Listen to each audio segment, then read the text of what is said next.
السلام علیکم ورحمۃ اللہ وبرکاتہ نحمده ونصلی علی رسولہ الکریم اما بعد۔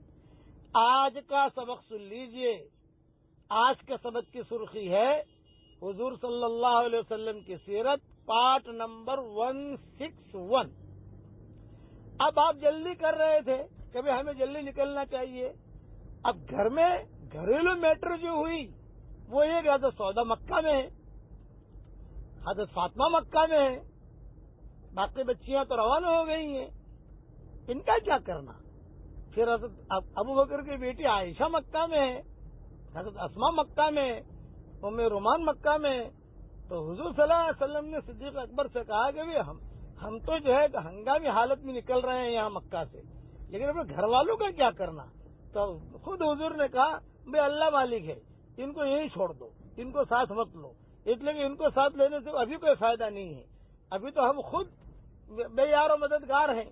اس لیے حضرت سودا، حضرت فاطمہ، حضرت عائشہ، حضرت اسماء اور یہ حضرت علی، ان کو سب کو حضور نے چھوڑا اور یہ طے کیا کہ ہم دونوں نکلیں، لیکن کوئی رہبر ہونا چاہیے۔ ایک رہبر ملا، مشرک تھا، لڑکا تھا وہ۔ چنانچہ صدیق اکبر اس رہبر کو لے کر حضور صلی اللہ علیہ وسلم کے پاس آئے۔ اب یہ مشورہ کر رہے ہیں، حضور صلی اللہ علیہ وسلم ہے، حضرت ابوبکر ہے، وہ رہبر ہے۔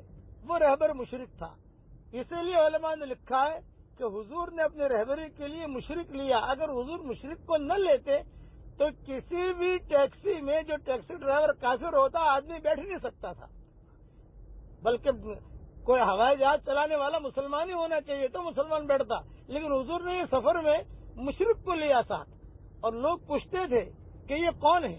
بھئی تم دونوں کو تو ہم جانتے ہیں، ابوبکر ہے، حضور صلی اللہ علیہ وسلم ہے، یہ تیسرا آدمی کون ہے؟ صاحب ایک جملہ کہتے تھے، دلیل یدلنی، دلیل یدلنی، یہ رہبر ہے جو میری رہبری کرتا ہے، بس یہ حضور اتنا جملہ کہتے تھے۔ اب ان تینوں کا آپس میں مشورہ ہوا۔ آپ نے پوچھا بھی کتنا پیسہ لوگے؟ اس نے کہا اتنا پیسہ لوں گا۔ آپ نے فرمایا کہ میں جو ہے یعنی یہ چاہتا ہوں کہ عام راستے سے مجھے مدینہ مت پہنچاؤ، آپ ایسے اندر اندر پہاڑیوں کے راستے سے پہنچاؤ کہ مشرکین مکہ ہمیں ڈھونڈ نہ سکے۔ اس نے کہا کہ ٹھیک ہے، میں اندر کے راستوں کو بھی جانتا ہوں اور مشرکین مکہ آپ تک پہنچ نہیں سکیں گے، اور میں اتنے پیسے لوں گا۔ سب باتیں طے ہو گئی۔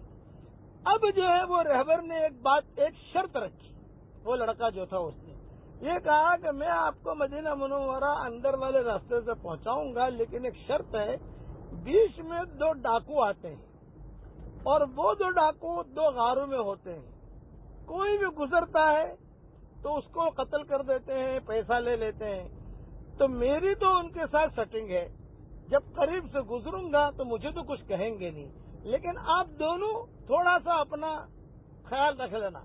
15 منٹ واکنگ ڈسٹینس ہے، میری تو سیٹنگ ہے، مجھے کچھ بولیں گے نہیں، لیکن آپ کو وہ لوگ کچھ نہ کچھ کر سکتے ہیں، مال لے سکتے ہیں، قتل کر سکتے ہیں، اس لیے آپ کا وہ رسک ہے، اتنا آپ سنبھال لینا۔ تو حضور نے فرمایا ٹھیک ہے۔ جب حضور نے فرمایا ٹھیک ہے تو وہ بغیر ٹینشن میں آ گئے، حضرت آپ کہہ رہے ہیں ٹھیک ہے، وہاں جنگل میں کون آئے گا ہمارے پاس بچانے کے لیے؟ وہ جنگل ہے اور وہاں تو 2 ڈاکو ہے، اور آپ نے اتنا کہہ دیا کہ ٹھیک ہے، تو حضور نے فرمایا گھبراؤ مت، اللہ ہماری مدد کرے گا، اب جلدی سے نکلنے کی ترتیب کرو۔ اب حضور صلی اللہ علیہ وسلم دن نکلنے کی ترتیب کی تو آپ کے مکان میں قریش کی امانتیں رہتی تھی۔